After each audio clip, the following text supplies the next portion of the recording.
you're all just woken up. So, okay, I'm really humbled to be here. I don't know why I'm here. I'm supposed to be sharing with great entrepreneurs like yourself, but I don't know much more than you. So, I began my entrepreneur journey maybe 12 years ago. So these are the 10 things that I've sort of picked up over the years, and I wish that I had known them when I first started. So hopefully you find them useful, and it will help you build a sustainable business. Because I think at the end of the day, any businesses that you build should have some sort of sustainability, and then you can make a difference to the world. If not, then it's just fly by night, and you shouldn't be here. So, two types of entrepreneurs, really. Which type are you? There are two types, or the third, depending on which you are. So you have the chef, who then became a restaurant owner. So you're the expert. That's why after that you want to build your business. So may I see a show of hands on those of you who start a business because you're the expert chef?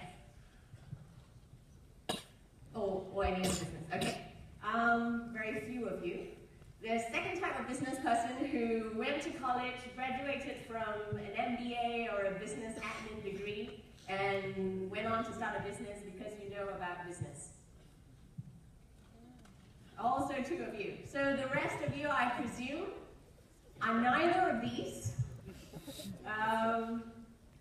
Like an engineer starting Burger Lab. Are you the type? Yeah. Okay, me too. Okay. I started a business not because I know anything about business, or not because I knew anything about car. So never mind that you are not the expert or you're not the business expert. As long as you have the passion for it, you will still survive and do very well. And yeah, I can attest to you that you don't have to be either of this, and yet you'll survive. So, okay. So what's the 10? Okay.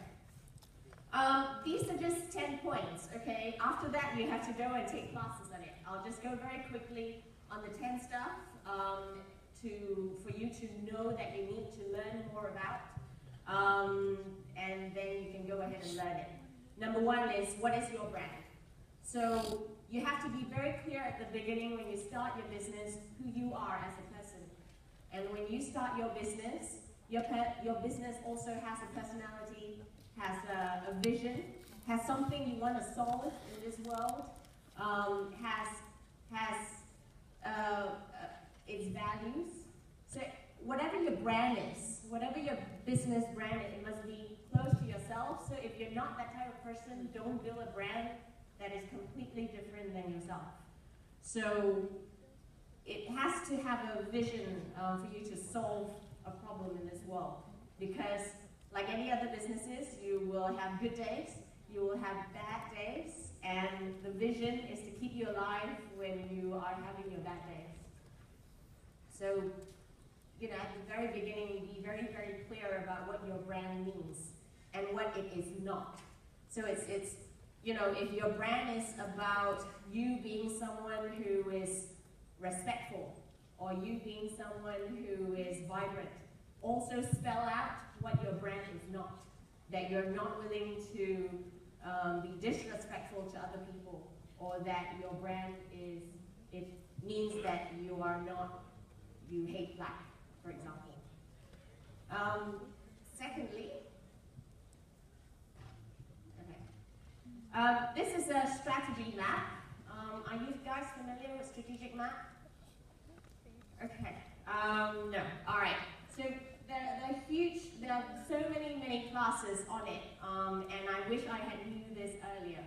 Because most of the time we go into the business and we just do, wake up, solve problems, continue working, and 10 years later you don't know where you are.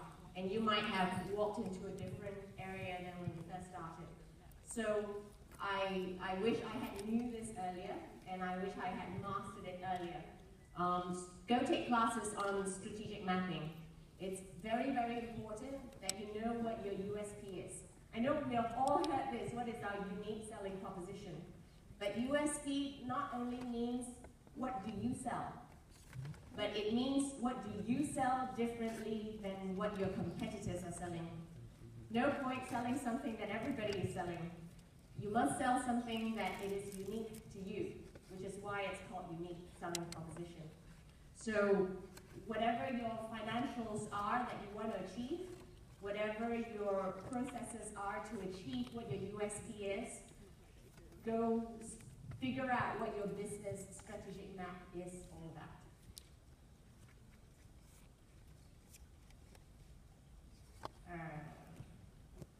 Okay, I can get this to work. Okay. I didn't know anything about finance, but then you realize that at the end of the day, your business needs to make money. If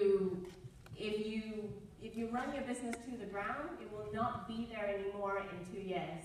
So learn everything you need to learn about finance, and have policies to it. Just now, my burger lab has profit sharing or revenue sharing. So whatever expenses that you have, we have a very strict policy on how many % we should spend on each type of expenses. Then you would know how to manage your finances at the end of every week or at the end of every month.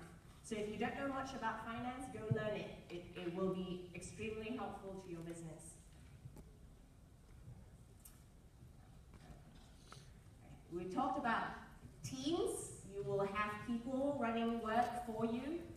You cannot work alone. You have to hire people to work for you. We are all governed by HR laws in this country or in any other countries. Go learn about it before you're taken to court. So it's extremely useful. You just have to know what you are allowed to do, what you're not allowed to do. It's just a precaution, but risk management is extremely important. If not, then a business is just not something that you wake up and you do blindly every day. Whatever business you're in, you have a set of regulations that you need to work within. It's not so ideal. It's not cartoons. So you need to know what are the boundaries you can work within and excel in. So whatever your regulation is, whether it's restaurant business or fashion industry or media, whatever your regulations are, you need to know them. If not, then you'll be closed down. Again, I think many of the speakers spoke about team. All of us have our responsibilities. You do not want to end up with a situation where you have 3 months and there's no water to drink in the office. So every one of us knows what our accountability is, and therefore go work in your own direction so that you all don't become very busy about one thing. I mentioned earlier about risks. So you run the business, you might be the person taking care of your customers and you're working outside your business all the time.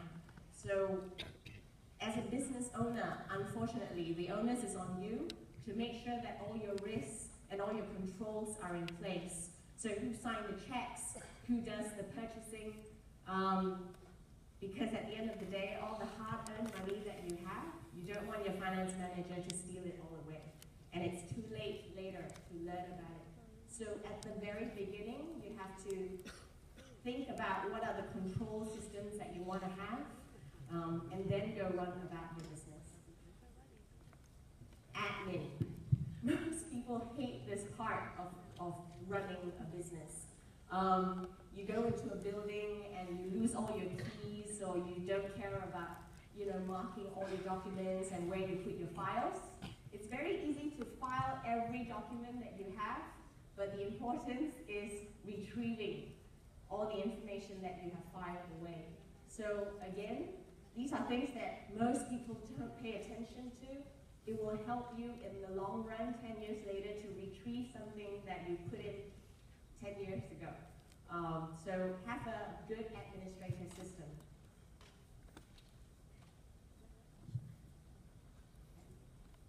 Okay. Focus on your core business. Every one of you have a core business, but sometimes we get, I don't know, distracted. Like for example, my college, we have 1,000 students. Each student gets 5 sets of t-shirts. So every year we have 5,000 t-shirts that we have to give away. So there was one guy who said that, why don't we go buy a factory and start making t-shirts? That's not our core business. So it's sometimes in a business when you run something, it's very easily distracted that we go run something else because it helps the business. Don't forget that you're in the business because you're good at something. So focus on that and don't let go. And everything else, you can always subcontract it to other people.